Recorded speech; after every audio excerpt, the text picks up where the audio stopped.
In the bustling suburbs of Atlanta, Georgia, Maya Johnson, a 27-year-old hardworking and passionate woman, falls in love with Brandon Carter, a 23-year-old son of a powerful and wealthy real estate mogul, Mr. Harold Carter. Though young, Brandon pursued Maya with passion and charm. When Maya discovered she was pregnant, Brandon panicked. His first instinct wasn't to be a father, but to protect his image.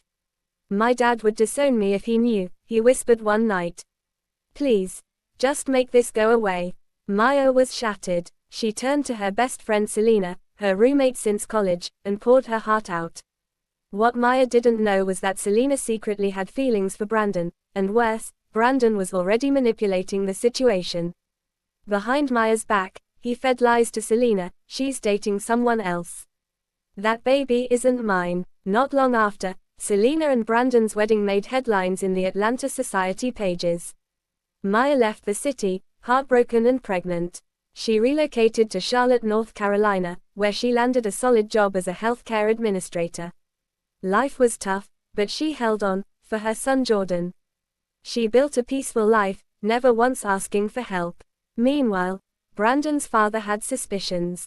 Quiet and calculating, Mr.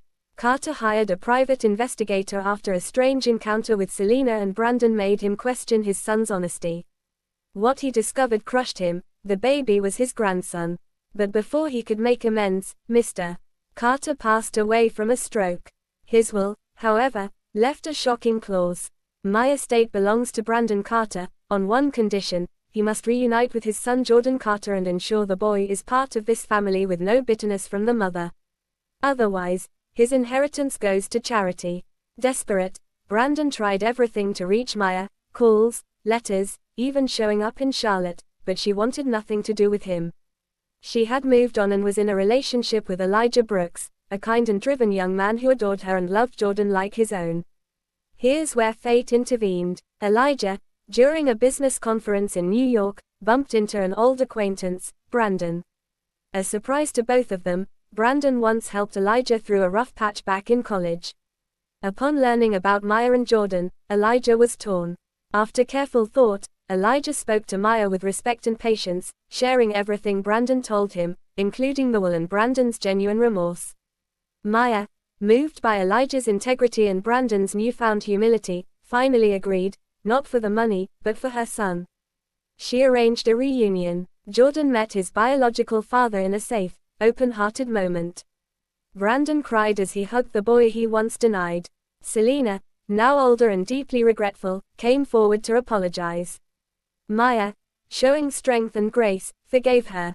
Years passed, and Jordan thrived, dividing his time between both families.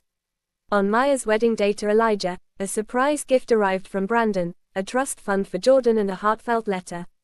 Along with it, a portion of his inheritance, a gesture of gratitude and apology.